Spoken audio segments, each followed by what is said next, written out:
Guys, what's going on? Today's supposed to be a great day. Chile, what's on your mind, man? Dude, this team won its first 6 games of the season and it completely dropped the ball down the stretch, man. Come on! Okay, what's on your mind?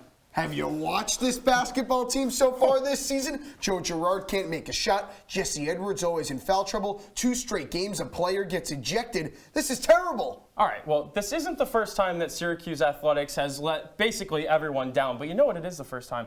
It's the first CC basketball show of the year. Syracuse men's basketball is going to travel to South Bend, Indiana to take on the Notre Dame Fighting Irish. We have all the details you need, and you're going to watch it. Yeah, you are. It's Cuse Countdown, and it starts right now. Let's go.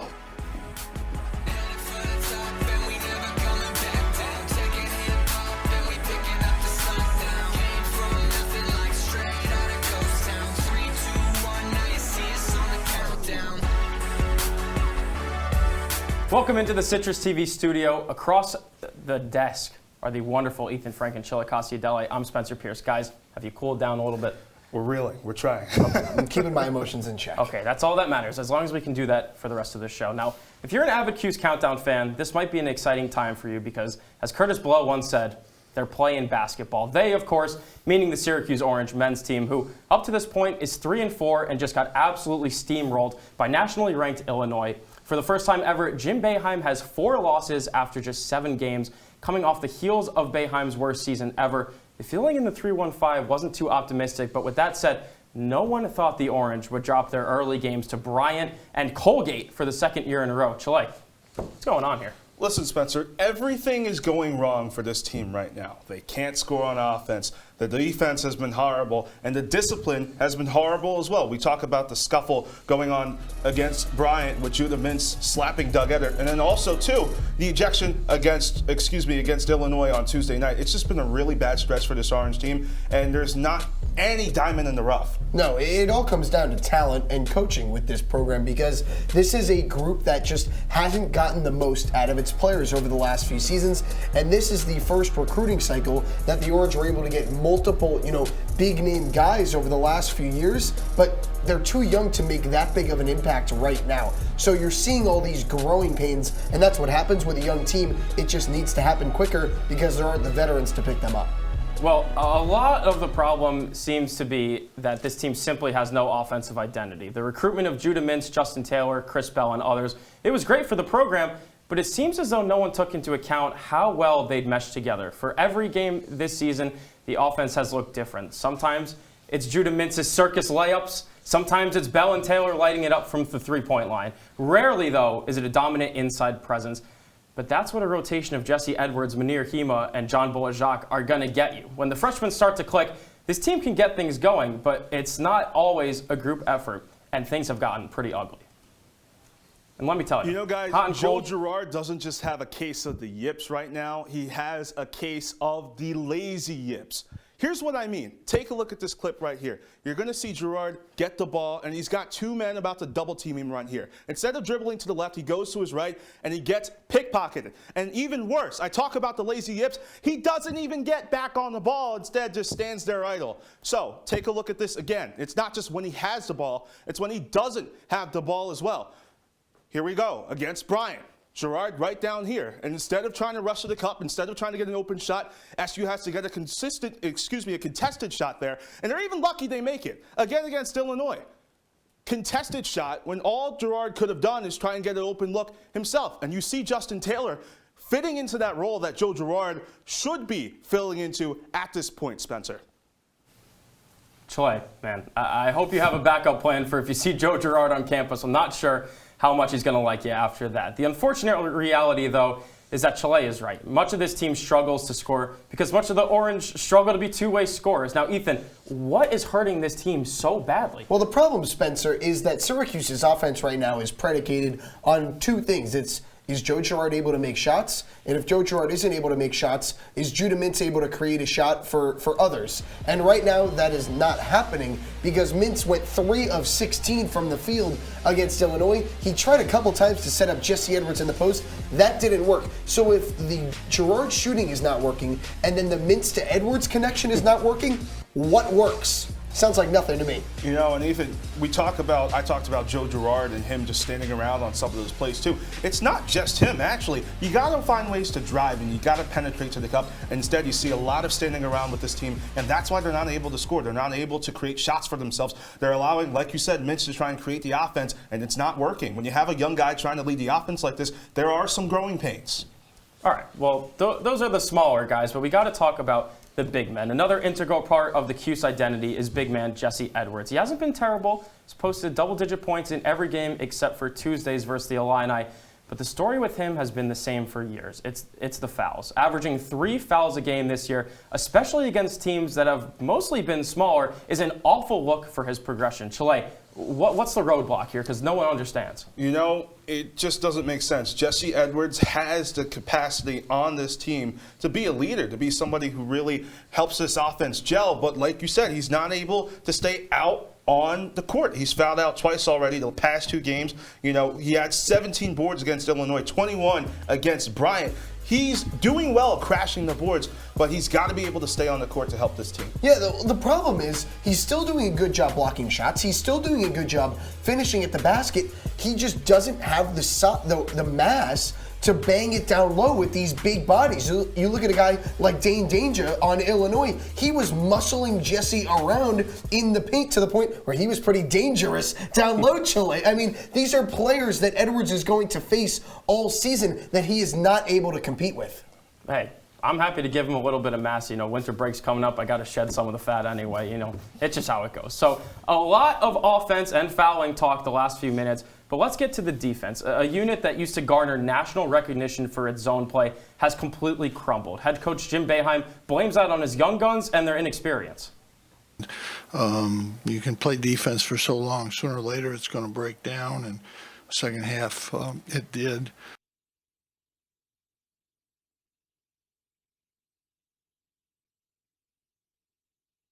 Tonight, so we got a lesson. So, Ethan, you heard him, but do you believe him? Why does this defense keep falling on its face? Well, Jim Boeheim has been lambasting his defense in every post-game press conference this season, Spencer, but it's just because of a lack of experience. And, you know, he's talked about Chris Bell not rebounding, and well, that's because, you know, players, he wasn't used to playing, you know, down low in high school. So you look at some of these other guys. Joe Girard has never been a very good defender at the top of the zone. Judah Mintz and Jesse Edwards are probably the only 2 guys actually doing their jobs, forcing turnovers. Benny Williams has been okay, but when you bring those guys in off the bench, it's been a struggle. You know, and SU really struggled against Colgate, against some other teams, defending the arc. But the problem lately, and the problem we saw against Illinois, is that high post. Coleman Hawkins was able to eat for Illinois on Tuesday, and that's because the SU zone just didn't allow for Hawkins not to dominate, and he absolutely did. A mess. This team is an absolute mess, but it's not time for them anymore, because coming up, it's the Cuse's second test against the Fighting. This time, it's the Fighting Irish. We'll have all you need to know about the South Bend Ballers when we come back.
Welcome back to Cuse Countdown alongside Ethan Frank and Chile Adele. I'm Spencer Pierce. We promised some ND content, so here we go. It was a cold and dark winter night last February when the Cuse traveled to South Bend. A 27-point effort from Jimmy Boeheim wasn't enough, and Joe Girard's 2 points definitely was not enough. But sometimes the box score doesn't tell the whole story. So Chile, walk us through what happened. You know, fitting you talk about Joe Girard with his struggles, him only having 2 points in that game. You know, Syracuse held in a little bit. They lost. Irish scored the last 7 points in that game, and the Irish also out-rebounded SU 41-28. They absolutely crashed the boards. And, of course, Notre Dame forward Nate Laszewski, he scored 17 points in that game. He's someone to watch. He has double digits in every game this season. Yeah, Joe Girard no-show, Spencer. It's almost like that's what we talked about in the first block of the show. Wait, it is! Exactly. So, you know, the Boeheims showed up, but there are no Boeheims on this year's team. Only one on the bench, and it was the rebounds, just like you talked about, Chile.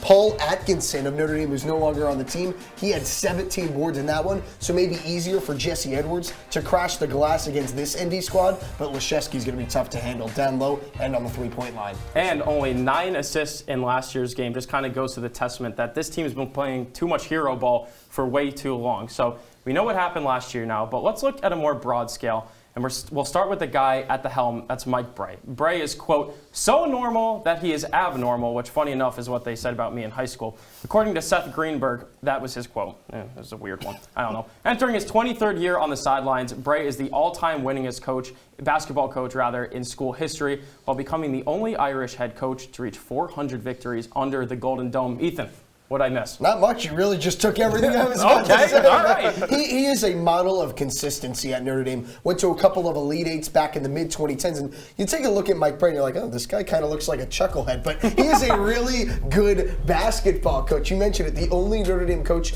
to reach 400 wins, and that is a testament because Notre Dame is a school, when you think about it, you probably think of football before you think of basketball. You do. But he has developed a really, really good program out in the South Bend. Yeah, and Ethan, Brey's really been laboring, like you said. You know, you think about football when you think about Notre Dame, but this man, his first season at Notre Dame, won the Big East West Division. He finished second in the ACC last year. He's really led a good program over there, and probably something that's often underlooked. Yeah, well, rotationally, this team is very tight. The 5 starters have totaled over 200 minutes this season, and 6-man Lubin Van Allen has 130. The rest of the team, guys, just 12 minutes combined. Chile. Yeah, you know, Lubin, like you said, a guy, 6'8" freshman forward from Florida. He puts up big numbers off the bench. He scored double digits in the last 2 games for the Irish, and he really gives Notre Dame a lift in the paint. He can really post up. He's really good down low. Yeah, but I'm going to focus as much as him as how much the starters on this Notre Dame team are playing. Each of them averaging over 33 minutes per game. And you mentioned Van Allen, the only sub who gets into these games. All starters averaging double figures as well.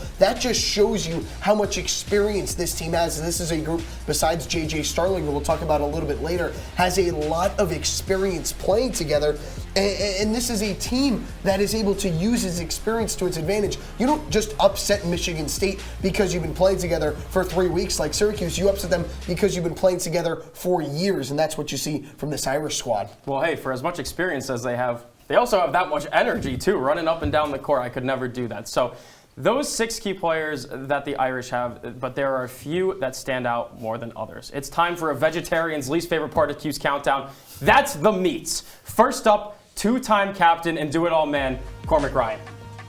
You know, Ryan, he's a senior leadership dude, team captain the last couple seasons. He averages about 10 points a game, but you look at last season, really good performances in the NCAA tournament, 29 points versus Alabama. He really played his best basketball towards the end of the season. Yeah, and he had his best game of the season against Michigan State, went 6 of 7 from behind the arc. He had been struggling up to that point, had only made 5 threes all season in 6 games before Wednesday night, then goes out and makes 6 in the game against the Spartans. That's how deadly he is from behind the arc. I think I saw you do that one time. All right, next up, it's Dane Goodwin. The 6'6" guard might shoot the lights out of the Purcell Pavilion if you let him. Oh, he just might, Spencer. This is actually his 5th season at Notre Dame. I didn't know you were allowed to stay in school that long. But Dane Goodwin has been a guy whose minutes have increased every season. He's now averaging 37 minutes per game this year and a career high 14 points. He's been really, really impressive as both a leader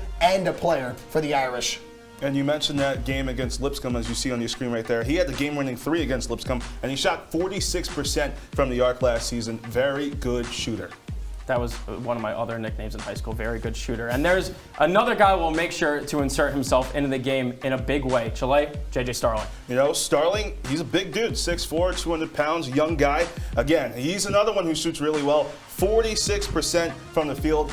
5-star recruit, really good guy. He is a really good guy, and you know, he's got the word star in his last name. I think that's one of the most important things. He's just a guy you watch out there, and it's unbelievable to watch him. So we learned a little bit about him on the hardwood. Ethan's got a little bit covered on what he's like off of it. Often in basketball, teams only go as far as their best player takes them.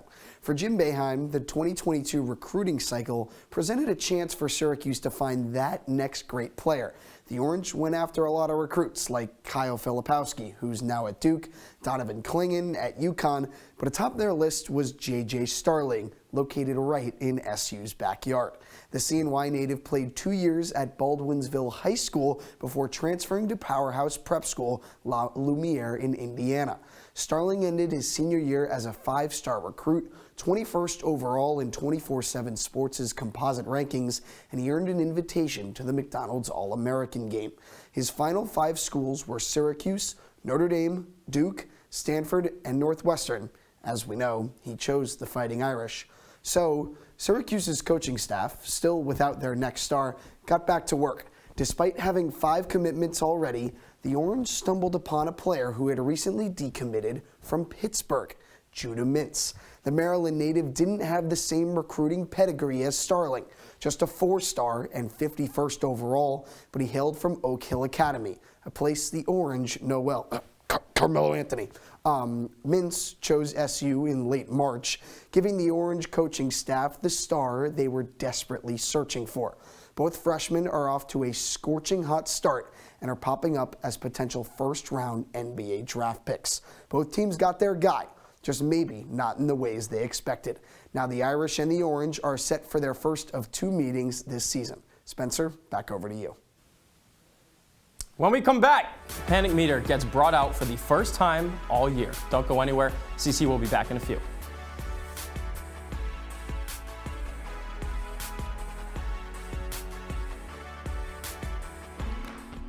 Here's to the straggly ones, the lopsided ones, the first ones, the I miss my beard ones.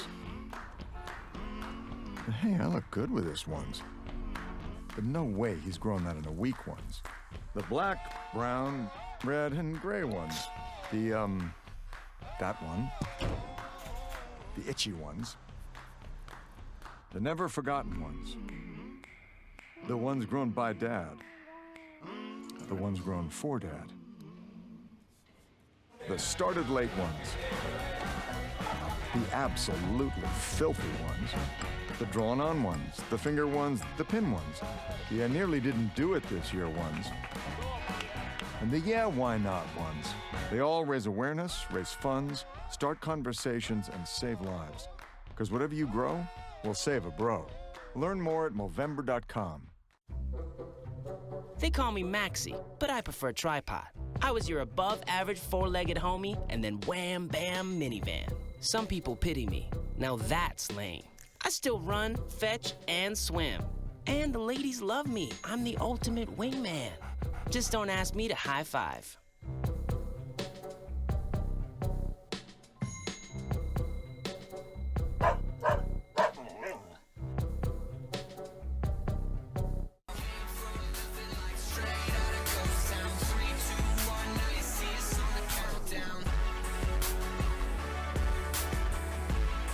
Welcome back.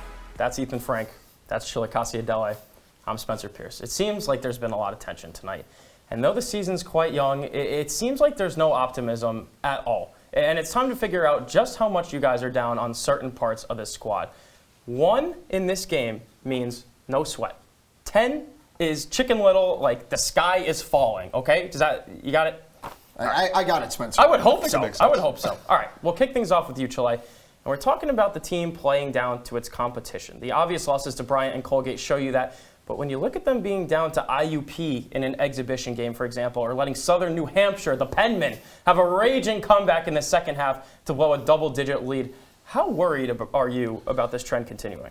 You know, I'm going to say 3. And I'm not so worried. Oh, just giving them a break here, Chile? You want to know why? It's because I don't think this team is very good right now. So does Syracuse really have the gall to go and say that we're playing down or playing up to competition? There's not a lot of competition to talk about. They're not playing up, that's for sure. They're definitely not playing up. It's really bad. You see flashes from some of the players, some of the freshmen like Judah Mintz and whatnot, but again, there's still that lacking cohesiveness from this team. We haven't seen one unit. We've seen flashes. Every once in a while it's Mintz, every once in a while it's Justin Taylor. If it's against Richmond, Joe Girard comes out of nowhere. It really has not been cohesive, excuse me. I'm not getting any real information from you here, Chile. All you're saying is, I'm seeing flashes. I'm seeing good things here and there. Okay, guess what? You're not giving me any evidence. You're not giving me any examples. I'm going with a 6 for this, okay? I understand that you lose to St. John's. That's a good basketball team. I understand you lose to Illinois. That's a good basketball team. That's why this is 6. Losing to Colgate for the 2nd year in a row and losing to Bryant, a team that you clearly don't like, a team that's coach clearly has no respect for you after his team didn't shake hands after the game. That is unacceptable, and you're playing down to them. You cannot let your emotions get the best of you in that game because this is a team that needs its players on the court. When you have so limited ones that are talented, you need them. And then when you don't have them, you play down to the level of competition. When Symir Torrance has to play significant minutes, that's playing down to the level of competition. When guys like John Bolajok have to play significant minutes, that's playing down to the level of competition. That's why I'm giving Syracuse a 6 here, because they are not taking advantage of who they are as a program. When you think Syracuse, you think of one of the best teams in all of college basketball. That is not what we're seeing right now. Okay, all right. The key word here is game. I feel like I'm in the middle of a fight, and that's a lot of emotion for just a 6. You could have said a 50, and you could have convinced me with all that emotion and yelling. I feel bad for you. You might have to wipe some spit off the side of your face. Here's another one. It's rotational management. We talked about the Notre Dame rotation, how it's been really tight, but Cuse has been all over the place. Ethan, I'll let you lament about it and just take a step back. All right, Spencer. Okay. If you thought I was hot at a 6, I'm giving Syracuse an 8 for rotation management. And a lot of this falls on Jim Boeheim because the way he has played his players is just downright disgraceful. What are you doing, Jim, playing 11 guys in the first half? How does anybody get into any of a rhythm on the court when you're playing 11 different players? 2, 3, 4 minute stretches. Okay, I make one good play and I keep going, or I make one bad play and I'm immediately out of the game. Nothing clicks because nobody is able to get in any of a rhythm when they're on the court because Boeheim doesn't let them play out when they're playing well. My panic rating here is a 7, and I agree with you. Jim Boeheim's rotation management has been absolutely atrocious. But you know what the problem really is here? The fact that this team has really not been consistent. And you've seen a few diamonds in the rough. People like Taylor, every once in a while, Joe Girard comes up here and puts up a big spot like he did against Richmond. That was all he did. If you look at this team, it really comes back to the fact that nobody's really done anything. And I think that is a big part in that rotation where you talk about being able to get in the rhythm. When you switch so many guys in, it's really hard to develop a rhythm and have guys score. Why do you think Notre Dame's been so good? Because they keep that 6-man rotation. Exactly. Because they keep that 6-man rotation. Are you guys done? We're done. Okay. All right. I'm getting a little scared. We're not going to lie. All right. Last one. Leadership on this team, it's been non-existent, which comes with the amount of freshmen on the team, but it seems to trickle down from the top. First, Jim Boeheim's ran against Big Ten teams and how they're not qualified. Then Judas slap, and you remember back to last year, Buddy Boeheim getting suspended for a little bit of an elbow. By the way, that's his kid, raised in the same household, and it just keeps going. Chile, where do you stand on this one? I'm panicking, I'm panicking. Press that button. Hey, do you know why? I really feel concerned. I think you should have dragged that one out a little bit more. Hey, the fact that Judah Mintz felt the need to go and slap Doug Eddard against Brian, that's really weird and it's really out of line. I think I'm not as concerned. I would have rated it a 10, but the fact that he faced the media after that, I think that does show that Jim Boeheim is trying to do something in terms of reeling in the leadership of this team right now. But at the same time, Judah Mintz, I feel as if he has to be the one. He feels like he's the one that needs to go out and try and make a stand for this team because the actual veterans, the leaders, the seniors, like Joe Girard, who we've talked about so many times tonight, have done absolutely nothing. And if you can't can't do anything on the court, then you can't lead the team. Absolutely, and that's why it's a 10 for me, Chile. Whoa! Because Joe Girard is supposed to be the most experienced player, the guy who's played the most minutes, the guy who's in the top 5 all-time of three-pointers made in the history of this program. I think a hippo could be doing a better job leading this team than Joe Girard right now, the way he is playing. He is just sitting there sulking on the bench when he's not making shots. He has no confidence. You never hear from the assistant coaches on this team. Where is the leadership in that locker room? You just had 2 of them get ejected against Bryant. How do you have 2 coaches ejected that aren't the head coach? That is absolutely ridiculous. The leadership on this team is non-existent. I give Judah and Benny a pass. I understand they're young. They get a pass. But Joe Girard and the coaching staff don't get a pass from me. For sure. We need group therapy. I'm not gonna lie. There's been too much yelling, screaming, crying, fighting. It's crazy. And also, a little fun fact, Ethan, you're a hippo father, aren't you? I am a hippo father. Cincinnati Zoo. Fritz, look him up. Well, coming up on Cuse Countdown, a little GMAC and Hakeem Warwick action, and to close out, we'll give our predictions for the game. You don't want to miss it.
What are you, superheroes? Just 4 brothers who hate bullies and love this city. Whoa!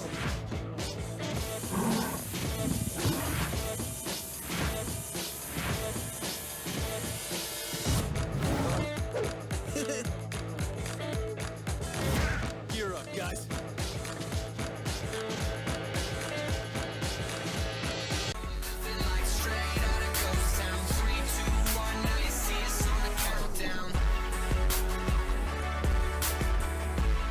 Closing up shop on CC, Ethan Frank and Chile Adele are right here. And I'm Spencer Pierce, right here too. It's a miracle. It was announced last Wednesday that the numbers 1 and 3 would never be worn in an orange uniform again, as Jerry McNamara and Hakeem Warwick's jerseys will be retired on March 4th. G-Mac and Warwick were 2 of the most important players on the 2003 national title team, and as a whole, some of the best players to ever put on an orange jersey. Ethan, I know you're chomping at the bit here as an SU b-ball nerd, so let me know. I've watched the 2003 NCAA tournament a lot of times, Spencer. You could say I've watched every single game, and you would be correct. Here's this incredible Hakeem Warwick dunk. They know that one as the Texas Teabag. One of the most meaningful plays in the history of this team, just staring down the opponent. He is a really, really big part. And don't forget about G-Mac as well. 6 threes in the first half of the title game. You know, these guys really deserve what the honors they have. Some of the highest point totals, rebound totals, 3-point totals in school history. They really deserve it. And growing up as a Villanova fan, I'll admit that too. All right, well, we got to focus on this week, not March. Ethan, your score for this game? Notre Dame wins it by double digits, Spencer. No way the Orange are able to get it done on the road against an experienced team.